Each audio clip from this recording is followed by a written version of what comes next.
राउरकेला से तकरीबन 4 से 5 किलोमीटर के डिस्टेंस से पड़ता है ये मंदिर वेद व्यास टेम्पल। यहाँ पे 2 नदियों का संगम होता है। एक कोयल रिवर यहाँ पे आके मिलता है और दूसरा रिवर शंख रिवर आके मिलता है, जो कि एक साथ मिलकर के एक भव्य दृश्य देखने के लिए यहाँ पे मिलता है।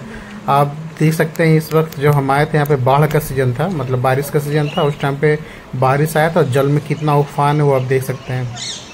इस वीडियो का जो लेफ्ट साइड में आप देख रहे हैं वो शंखा रिवर है और जो राइट साइड में आ रहा है वो कोयल रिवर है।